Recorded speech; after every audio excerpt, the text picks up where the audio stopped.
ஜெட்வா புயல் தமிழ்நாட்டை நெருங்கும் நிலையில் ஆங்காங்கே தயார் நிலையில் தேசிய பேரிடர் மீட்புக் குழுவினர் உள்ளனர். இது தொடர்பான தகவல்களை மாநில அவசரகால கட்டுப்பாட்டு மையத்தில் உள்ள செய்தியாளர் சமய மணிவண்ணனிடம் கேட்கலாம். சமய மணிவண்ணன், விவரங்கள். வணக்கம். தென்மேற்கு வங்கக்கடலில் நிலை கொண்டுள்ள டித்வா புயலானது தமிழக கடற்கரை பகுதிகளை நெருங்கி வந்து கொண்டிருக்கிறது. இதனைத் தொடர்ந்து இந்த புயலின் காரணமாக ஏற்படக்கூடிய பாதிப்புகளை முன்னெச்சரிக்கை நடவடிக்கை எடுக்கும் விதமாக தேசிய பேரிடர் மீட்புப் படையினர் குழுக்கள் ஆங்காங்கே களத்தில் செயல்பாட்டில் இருந்து கொண்டிருக்கின்றன.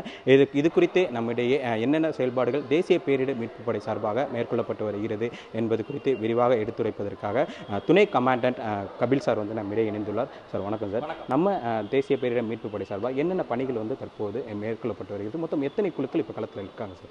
சார், நம்ம பாண்டிச்சேரி தமிழ்நாடு பொறுத்த வரைக்கும் இந்த அஃபெக்டட் கோஸ்டல் டிஸ்ட்ரிக்ஸ் எல்லாத்துலேயும் நம்ம டீம் டிப்ளாய் ஆகிருக்காங்க. ஒரு டீமோட ஸ்ட்ரென்த் 30. அது மாதிரி நம்ம இப்போது மெதுவாக இந்த புயலானது வடக்கு நோக்கி வர இந்த வடக்கில் இருக்க அந்த டிஸ்ட்ரிக்ஸ் எல்லாத்துலேயும் மழை இன்க்ரீஸ் ஆகிட்டு இருக்கு. ஸோ அதுக்கேற்ற மாதிரி தேவைப்படும்போது அந்த டிஸ்ட்ரிக்ஸை நம்ம அடிஷ்னல் டீமை டிப்ளாய் பண்ணுறோம். இப்போ சென்னையை பொறுத்தவரைக்கும், சென்னை மாநகரை பொறுத்தவரை நம்ம அடிஷ்னலாக ஒரு 5 டீம் பரோடா குஜராத் பட்டாலியன்லேருந்து நம்ம இந்தியன் ஏர்ஃபோர்ஸோட ஸ்பெஷல் ஏர்க்ராஃப்ட் மூலமாக ஏர்லிஃப்ட் பண்ணி இன்றைக்கி நைட்டு வராங்க. அதே மாதிரி விழுப்புரத்தில் எக்ஸ்ட்ரா ஒரு 5 டீம், நம்ம பூனே மகாராஷ்டிராவில் பூனே பட்டாலியன்லேருந்து ஒரு 5 டீம் நம்ம ஏர்லிஃப்ட் பண்ணி இப்போ அவங்க நம்ம விழுப்புரத்தில் போயிட்டுருக்காங்க. ஸோ இந்த 5 மொத்தம் 10 டீமை நம்ம ஸ்ட்ராட்டஜிக்கலாக லொக்கேட் பண்ணியிருக்கோம். எங்கே தேவைப்படுதோ அந்த இடத்துல நம்ம டிப்ளாய் பண்ண போகிறோம்.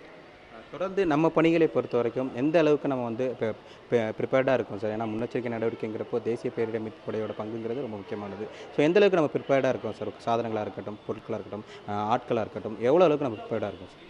நம்ம ரெஸ்கியூஸ் எல்லாமே வெல் ட்ரைன். இந்த மாதிரி மழைக்காலங்கள், இந்த புயல் காலங்களில் நம்ம அதிகமாக பார்க்கக்கூடியது என்னென்னு பார்த்தீங்கன்னா நம்ம இந்த வெள்ளத்தினால் வரக்கூடிய பாதிப்புகள், இந்த ஃப்ளட் வாட்டர் ரெஸ்கியூன்னு சொல்லுவோம். ஸோ அதனால் இந்த ஃப்ளட் வாட்டர் ரெஸ்கியூக்காக நம்மக்கிட்ட அதுக்கு தேவையான மக்களை பாதுகாக்கக்கூடிய உபகரணங்கள் எல்லாம் நம்மக்கிட்ட இருக்குது. அது தவிர பார்த்திங்கன்னா இந்த பழைய பில்டிங்ஸ் அதெல்லாம் கொலாப்ஸ் ஆகிறதுக்கான வாய்ப்புகள் அதிகம். இடிபாடுகள் இடிஞ்சு விழுறதுக்கான வாய்ப்புகள் அதிகம். கொலாப்ஸ் ஸ்ட்ரக்சர் அப்படின்னு சொல்லுவோம். இந்த மாதிரி கொலாப்ஸ் ஸ்ட்ரக்சர் நடக்கும்போது அந்த கொலாப்ஸ் ஸ்ட்ரக்சரில் யாராவது உயிரோட உள்ள சிக்கியிருந்தால் அவங்கள கண்டறிந்து அவங்கள மீட்கிறதுக்கான நம்மக்கிட்ட ஸ்பெஷலி ட்ரெயின்டு டாக் ஸ்குவாட்ஸ் கூட இருக்குது. நம்ம அரக்கோணம் பட்டாலியனை பொறுத்த வரைக்கும் பாண்டிச்சேரியில் நம்ம 2 டாக்ஸை டிப்ளாய் பண்ணியிருக்கோம். ப்ளஸ் புதுக்கோட்டையிலையும் நம்ம டாக்ஸை டிப்ளாய் பண்ணியிருக்கோம். ப்ளஸ் இந்த பூனே அண்ட் குஜராத்லேருந்து, மகாராஷ்டிரா அண்ட் குஜராத்லேருந்து வந்திருக்க பட்டாலியன் கூட அவங்க டாக் ஸ்குவாட்ஸு ப்ளஸ் மகளிர் ரெஸ்கியூவர்ஸையும் நம்ம ஃபீல்டில் டிப்ளாய் பண்ணியிருக்கோம். ஸோ இந்த பேரிடரை மேற்கொள்கிறதுக்கான நம்ம பூரா தயாரியோட நம்ம ஃபுல் தயாரியோட இருக்கோம். குறிப்பாக இந்த பேரிடரை பொறுத்த வரைக்குமே நம்ம தொடர்ந்து பாதிப்புகள் எந்த அளவுக்கு இருக்குங்கிறத நம்ம முன்கூட்டியே கணிக்க முடியாது. ஸோ பாதிப்புகள் அதிகமாக இருக்கும் பட்சத்தில் மேற்கொண்டும் நிறைய பேரை நம்ம உபகரணங்கள் கொண்டு வரதுக்கோ சரி, மேற்கொள்ளும் தேசிய பேரிடர் மீட்படை வீரர்களை கொண்டு வரதுக்கான முழு தயார் நிலையில் நம்ம தேசிய பேரிடர் மீட்படை இருக்குது. ஆமாம், இருக்காங்க. இப்போ உதாரணத்துக்கு பார்த்தீங்கன்னா நாகப்பட்டினத்தில் மழை அதிகமாக இருந்தது, திருநெல்வேலியில் இல்லை. ஆனால் திருநெல்வேலியில் நம்ம டீம் இருந்தது. ஸோ நம்ம திருநெல்வேலியிலேருந்து நம்ம என்ன பண்ணோம், டீமை நாகப்பட்டினத்துக்கு மூவ் பண்ணோம். ஸோ அதை மாதிரி இதை ஒரு கண்டினியூஸாக ஒரு ரிவ்யூ நடந்துக்கிட்டே இருக்கும். ஸ்டேட் எமர்ஜென்சி ஆப்ரேஷன் சென்டரில் இருக்க அவங்க district officials, state officials, NDRF அவங்களாம் நாங்கள் கண்டினியூஸ் டச்சில் இருக்கோம். IMDயோட ரிப்போர்ட் பேஸ் பண்ணி எங்கெங்கெல்லாம் மழை அதிகமாக இருக்கோ அங்கெங்கெல்லாம் நம்ம டீம்ஸை மூவ் பண்ணுறோம்.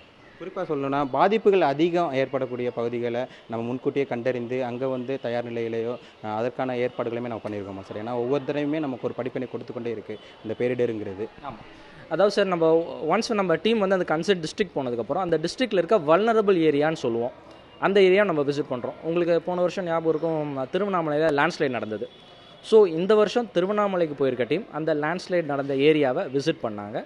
லோக்கல் அட்மினிஸ்ட்ரேஷனில் தாசில்தார் இருந்தாங்க, எல்லா அஃபிஷியல்ஸும் இருந்தாங்க.